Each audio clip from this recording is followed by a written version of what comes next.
It's great to be back at S4. Thank you for joining me on a lovely afternoon in Miami Beach on a Wednesday at 11 o'clock. I know a number of you were up late. I saw a number of you out. I'm here to talk about cyber-physical biological convergence, or biological Internet of Things. Our national security, our economy, our well-being requires a secure, available, resilient biopharma capacity and supply chain to respond to the pandemic, to respond to biological, both man-made and naturally occurring events. The current pandemic was a grim reminder that we outsource that capacity, the services, the system, the ability to respond. I joined one of the fastest growing biopharma manufacturing companies in the US, really with the goal of how do we bring that capacity back home? How do we create the ability to rapidly respond, to develop and deliver a vaccine for, again, man-made and biological events? With that ethos, with that goal, we were targeted from day one. And so I'm here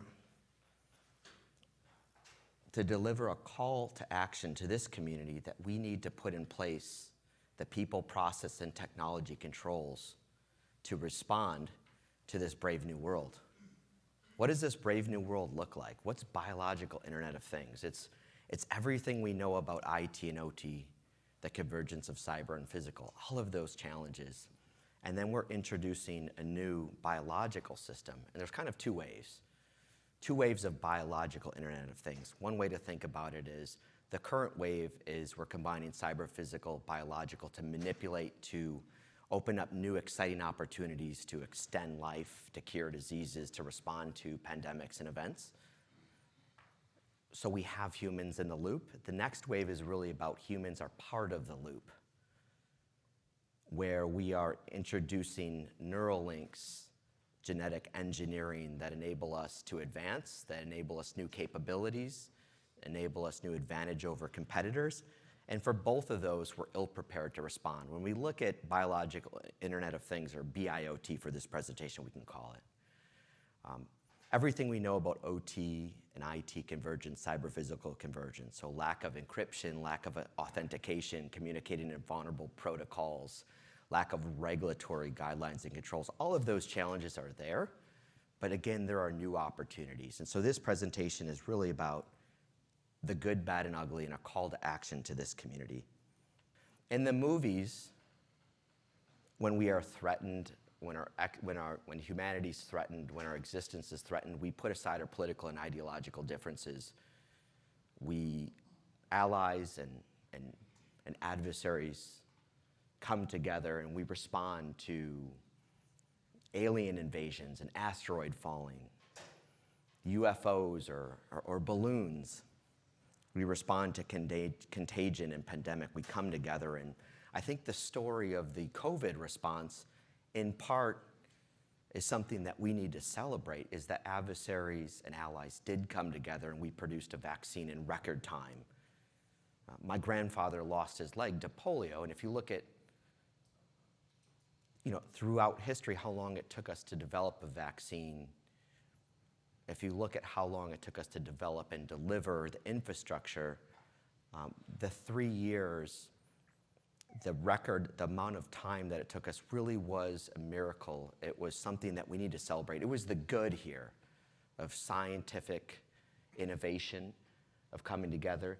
The downside, I think the other part of it, is that the bad and ugly is that some adversaries saw this biological war, this fog of war, and took advantage. And so what we saw during this time, at least with our stakeholders, so we launched about 2 years ago. I was employee number 50. We have 2 sites. We have 20 sites now and about 4,000 people.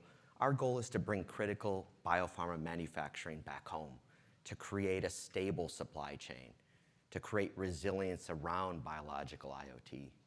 It's a new space. From day one, we were targeted. Has anybody here ever seen when two different persistent threats, well-resourced, sophisticated threats attack each other? Anybody? I'm sure you have, but you probably don't want to talk about it. That's okay.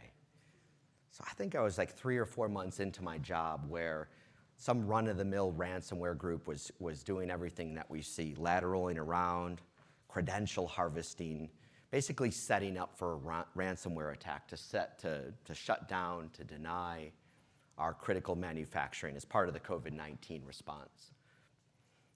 A more sophisticated adversary, again, attribution is difficult. They don't wear a badge. They don't tell us where they're from. A more sophisticated adversary did my dirty work and helped kick them out, help actually remediate and mitigate that threat. And we named the malware that they left behind tardigrade, after one of the very few living organisms that could survive a nuclear blast. Tardigrade is resilient, it's promiscuous, it's stealthy. Very similar to the malware that was left behind in our production, our control plane, not necessarily to steal very valuable IP and process on how we're manufacturing the COVID-19 vaccine, but to potentially allow one of those vaccines to be validated and pass quality checks and be put in someone's body and cause harm. It is easy to respond in comparison to cyber attacks. Reputational damage is very difficult to respond from. So that was tardigrade. I was a couple of months in leading ICS cybersecurity for one of the fastest growing biopharmas in the country. And we also saw during this time that the frequency, the severity, the sophistication of other threat actors targeting this supply chain, be it the cold chain, be it manufacturing, be it the production systems, ICS and OT, increased. We were ill prepared to respond. This space still, from a regulatory perspective, is very much, we're still based on paper batch records. We have matured significantly from an IT and OT perspective, but we have a long way to go. So I'm here, this is a call to action. The people in this room, you all have the solutions, the people, the process, the technology solutions that are needed to fill these critical gaps. And I would argue that it's not only the national security, economy, well-being, it's our very survival is at risk. I spent probably close to 2 decades working on cybersecurity R&D in the lab space at energy companies, very worried about the electric grid and staying up at night because there wasn't NERC CIP requirements at the distribution levels, focused on the bulk grid.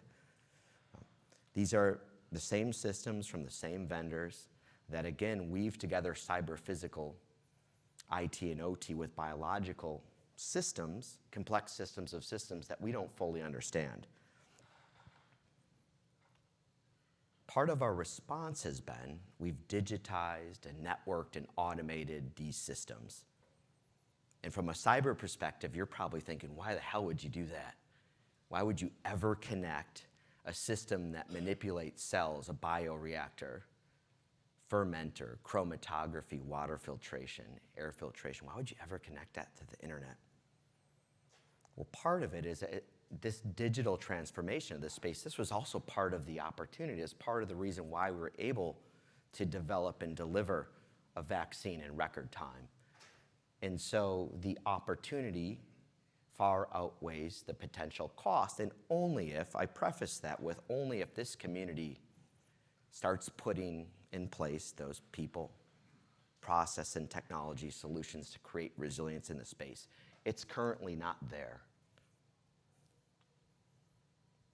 When we start looking at cyber-physical biological convergence, again, there's 2 waves. There's one, human in the loop, and then the second wave is really about human being the loop. So currently we are manipulating, we are performing genetic sequencing, we're basically doing genetic sequencing here in a way where the upside, the opportunity is to extend life, to cure hereditary disease, to bring sight back to the blind. It's exciting.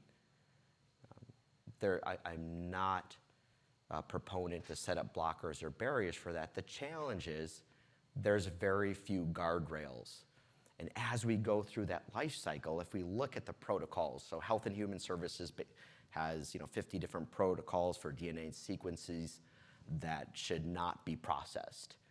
Well, when we put our hacker hats on, it's very easy to come up with scenarios where we man in the middle. So we send a sequence that is prohibited by Health and Human Services to a bench scientist that processes that sequence. We obfuscate a sequence that's prohibited that goes to a bench scientist. You name the attack, there are no guardrails, there are no standards, there are no controls for a space that we don't completely understand, and that is incredibly dangerous. In a recent proof of concept, ethical hackers demonstrated that, again, of those 50 protocols, they were able to obfuscate at least 16 of them. They were able to get through. So again, you have this bench scientist there that's going to process that sequence, and they are going to develop a deadly pathogen that we don't fully understand. It's released. And when we look at this life cycle, it almost reminds me of pre-June 13th, 2003, after the Energy Act, where the NERC SIP requirements were for the bulk grid in the early days, was, hey, this is a problem. There's no modern organization that could function without access to electricity. And in the last 10 years, we have digitized, networked, and automated these critical energy delivery systems. And so we're going to perform self-assessment. We're still in the space where, despite the risk, we are in a space of these are guidelines. The guardrails are not in space. They're not in place to prevent this from happening. So again, this is my call to action. Not only policy and process, but how can we prevent these systems, the BIoT, from performing things outside of what normal looks like. I think with cyber physical for energy delivery systems and other sectors, it's a lot easier. I think when we talk about BIoT, the challenge is these systems are random. The output is stochastic. We don't fully understand the billions of interactions that are happening inside a bioreactor. We probably never will. When we do an analysis, a landscape analysis, there's some really interesting findings. And we've done this over the years. We've looked at IT and OT. We've concluded that, in the OT space, in the CIA triad, we prioritize availability. In the IT space, if something breaks, we take it down and fix it. Our life cycle of how quickly we replace these systems are very different. Our culture, our vernacular, how we communicate threats and vulnerabilities, how we patch, completely different. And so now we're introducing a new component, a biological component, that has added to the complexity here. When we get together with other security leaders in the space, we like to commiserate. Like that's our only output here to respond, because the tech moves slow, the regulations move slow. I recently spoke with one of our other stakeholders, also part of the COVID response, also part of the critical infrastructure, a CISO that had 15,000 end-of-life systems. And I said, well, what does your roadmap look like? How many of those systems are you going to update so you can patch, so you don't have remote auth exploits into your production networks, into your HMIs, into your PLCs? Guess what the answer to that was? Guess how many? Guess what percentage or systems? What do you guys got? What do y'all got? 0%. 0%. Spot on. What would it have cost to do that upgrade? It's generally impossible. It's too much money and not enough people to do it. Generally impossible is exactly right. So the number I got, and again, this is a high-level number, close to $1 billion, $750 million. And that doesn't even solve to some of the interoperability and functionality issues. And so as profits, as revenue falls for the biopharma space, this becomes an afterthought. How can we cut costs? How can we improve functionality, interoperability, increase profits? Cybersecurity becomes an afterthought. We were all told in this space that security is priority 0. That's what you're told. And then day one happens and you realize that that's not the case. growing from 1 site to 20 sites in 2 years, from 50 employees to 3,000, when you grow by M&A and acquisition, you do your due diligence, everybody tells you, we're air-gapped. You have nothing to worry about, we're air-gapped. You acquire the site, you go in, and then day 2, you realize that the only air gap is between the ears of the person that told you that. That's the space we're in, and again, this is a call to action. How can we design systems and networks and infrastructure that does not do things outside of its Pareto optimum, outside of an area where you're introducing risk? When you look at the regulatory regime, there's actually a lot of things that we can apply to other sectors. Like biopharma is a place that prioritizes integrity and quality, because ultimately these ICS, these OT production systems, are producing drugs that we put in our body, right? Like, there's a lot to be learned from a quality perspective. There is a lot to be learned from a physical security perspective in some of these biosecurity level, like higher level 3 and 4 labs and facilities. The challenge being, for good manufacturing practices as dictated and governed by the FDA, we have, I think it's CFR 21 Part 11, that basically says data integrity is, this bioreactor has a leak. As long as you document that leak and validate that there's a leak, you're okay. It becomes a check the box exercise. When you're talking about manipulating cells and systems that we don't fully understand, that becomes incredibly dangerous. Life cycle is similar. I think, again, as profits fall and revenue equations change, it becomes more difficult. So we need to actually do a better job of making the business case. So there's also incredible opportunity beyond biopharma that, like, we can look at safety, we can look at quality, we can look at machine state integrity and say, there are a lot of lessons learned here we can apply to other sectors to actually improve productivity, reduce value at risk. One of the other challenges, so this is just some pretty high level, showed in research. I've done a lot of projects over the year to leverage the platform to empower small organizations that don't have the resources to respond. Another challenge that we experienced in the last 3 years is that as the pandemic hit, as the fog of war hit, we didn't fully understand what was going on. The 24/7 production life cycle did not change. That was still the equation. So how do automation and control system engineers continue to produce? They work from home.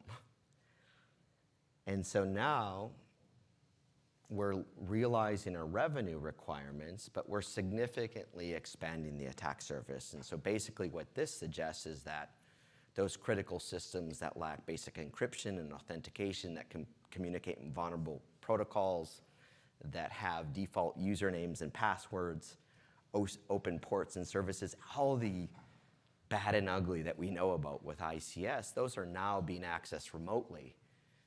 But thank goodness we're using a VPN, right? Because that's going to keep us secure. If we're on a VPN, right, we're good. We're air-gapped. And so we've also created this false sense of security that how we access and operate and manipulate these biological Internet of Things, that as long as we have a firewall, web application firewall, VPN, as long as we have these security and controls, we're okay. But I think this has very much created this false sense of security, because as we step back, as we look how adversaries are getting in, they're oftentimes getting in, their attack vectors become these systems that are poorly deployed or managed or configured. And so this is the other challenge we have, is that as we digitize a network and unlock value, as we move towards infrastructure as code, infrastructure as service, as we move towards some of the really exciting cloud tooling that gives us better visibility into our systems, if we do it the wrong way, we expand attack surface that continues to be exploited. That keeps me up at night, but nothing more than this. What are the current security requirements to operate a BSL3, biosecurity level 3 or 4 lab? A BSL-3 or 4 lab, these are the labs, the facilities that deal with the most deadly pathogens. Any ideas what the requirements are? Are these labs that are only controlled and governed and operated by governments? When we step back and look at these labs, there are no set of standards on how to construct, how to commission, how to operate and secure. And so we are manipulating, we are playing with highly stochastic random systems that we don't fully understand. And we don't have the controls in place to protect us from ourselves. It's not all about bioterrorists. It's also about the opportunity that, hey, if we get this right, if we deploy methodologies like gain of function, where we're tinkering with how contagious a pathogen is. And why do we do that? Why do we, the same reason we establish signature heuristics and have malware apiaries and deploy pen testing and chaos engineering. We break things to build them back stronger and resilient, and we're doing the same thing with the biospace, with biological Internet of Things. I think the difference here is we don't fully understand what we are doing. There are 59 labs, 60, there's probably a lot more than that at the highest level of BSL-4, so the most deadly pathogens. A recent report suggested that only about 28% of them pass basic security audits.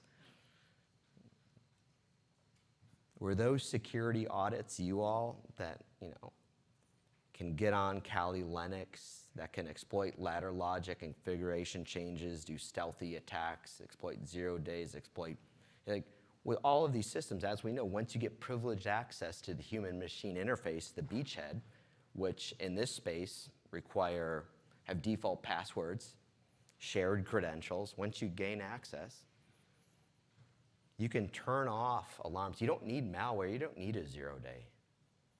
The wrong command at the wrong time or frequency, and you can cause an incredible amount of damage. And a lot of this, I think that's not even what scares me. What scares me is the altruistic bench scientist that thinks they are tinkering with a pathogen with the idea that they are going to come up with the next vaccine for the next deadly pathogen before somebody else, and then something bad happens. So that's the bad and ugly. I think, again, there's a lot we can learn from our own facilities from a perspective of quality, safety, of segmentation, of water filtration, of air filtration. There's a lot of things that are done right here. But again, there's no enforced requirement on what these look like. This is even happening in private BSL-4 labs. I think in the US, there's like 200 BS-3 labs. Does anybody know what the number is? I bet you somebody here does. And if you can't say, that's okay. So Moore's law is playing out, is that as costs fall and the technology here becomes ubiquitous, we've become less discerning about how we secure the data, how we manipulate these deadly pathogens. And it reminds me very much of what was going on. It reminds me of like the 70s and 80s when the hacking movement, when we had college dropouts hacking mainframes that really gave impetus to this personal computing and digital revolution. That's what's happening now. Most of these people have good intentions. The biohackers, manipulating genetic material from a jellyfish to have glow in the dark beer. That's altruistic, right? We deserve glow in the dark beer. The other side of that is, again, there's not the controls in place, and I don't want to be all doom and gloom, and so looking at, I'm running out of time here, let's talk about what we're doing about the response. One, we're bringing together industry, academia, and government. We've launched 2 bio-ISACs. We're creating cyber situational awareness to respond. I think the first part is just creating awareness. This is a space that 3 years after COVID-19 first started killing people, unlike the 9/11 attacks, we still have very little information between, hey, it probably originated in Wuhan It probably evolved from bats. Like between those 2 points, we don't know a lot. And there is a lack of information. We don't fully understand what's happening. And so by creating that cyber situational awareness for BIoT, we have been able to better understand what are the controls in place, how do we prioritize our response. The other thing we're doing is we're taking a true zero trust defense in depth approach to get inside my stack. Whether you're people, process, or technology, we have a more rigorous process than NASA. We have an SBOM program. SBOM is super effective just by asking, do you have an SBOM? You just ask that and you have a better understanding of whether they have a secure software development lifecycle or not. You have a better understanding of their maturity just by asking that question. We've worked closely with partners to automate, to scale our ability to understand what we are using to manipulate those deadly pathogens, what we're using to develop vaccines. And we've had some very interesting findings. One of our cloud-based SCADA systems, we found something that was not reported that the company did not know about. And we were able to actually rapidly patch and continue manufacturing because we had those close relationships, we had the communication, we had the ability to scale SBOM. We are deploying full telemetry through our entire stack, IT, OT, all the way down to we don't actually trust that, we don't trust something when it becomes a packet. How do we know those sensors haven't been spoofed or manipulated in the supply chain? So we are taking an out-of-box approach, full telemetry through our entire stack, down to process-oriented technology. What can we learn from the physics to tell us that that device, that system, has machine state integrity? We are also applying a lot of methodologies, so borrowing from INL, cyber-informed engineering, cyber consequence-driven engineering, because we have limited resources and we need to prioritize a response. We need to secure and segment. We need to add compensating controls to these critical systems, especially because they're manipulating cells in a way that we don't fully understand. Once we gain that telemetry and better understand what normal looks like, not only at the packet network level, but we're looking at infrared, we're looking at acoustic, and then we're using complexity. Instead of complexity being a challenge, we're using that as we correlate if X then Y. This behavior doesn't make sense. This behavior deviates from our Pareto optimum. We are less concerning of whether it's a fault or an attack. It's reduced our efficiency. So now in doing that and taking an all-source sensing approach, we've actually solved some of the business challenges and we can better justify our spend. If I say I'm going to do all of this because I'm a crazy ICS cybersecurity leader, I'm probably not going to get funded. I'm probably not going to get the resources I need to do this. But if I can say, look, chromatography cell counters have an 18-month lead time. If I can better understand what normal looks like, what a fault looks like, what your utilization looks like, and procure one of those systems before it burns out, I've saved a lot of money. I've kept things running. I've increased productivity and efficiency. And so ultimately, what we are trying to do, we are working with industry, government, academia. We're working with the Digital Ghost team at GE to produce an industrial immune system. And the way we are articulating and highlighting the value proposition is oftentimes not security. It's like one of the few spaces where we're saying, hey, we're going to improve computational modeling. So if there is an incident, we need to scale up batch production. We can run those complex dynamic models and understand how it's going to impact production, how it's going to understand utilization. And these are complex systems where in the next 10 years, we may not fully understand all of those billions of interactions happening in the bioreactor, but we are able to correlate and understand at the networking, at the physics level, at the acoustic, infrared, this is not normal. This is not where this system should be operating. And so now we've improved modeling, we've improved efficiency, we've improved predictive maintenance, But we've also improved these very stealthy, our defenses to these very stealthy attacks that have been targeting us at the boundary conditions. That's where APTs are able to lateral and exploit these critical systems. Those are the areas where we have gaps. That's where we're focused. And again, this is a call to action to all of you. We're starting to develop the next-gen solutions of the technology. We're still missing the policy. We're still missing the process guidelines, guardrails. We need to come together as a community to get this right, because this is that existential threat that we saw in the movie. It's not the balloons, it's the asteroid that's coming at us, and it's gonna wipe us all out if we don't figure this out. This is the opportunity where we can put aside political and ideological differences to figure it out. When you're developing your own digital strategy, you have to understand what's the problem you want to solve. I've heard in a couple of presentations that data is the new gold, it's the new oil, when in fact it's a lot more like water. 97% of the Earth's surface is covered by water, and only 2-3% of that is consumable. The same thing with data. What's the challenge that you want to solve?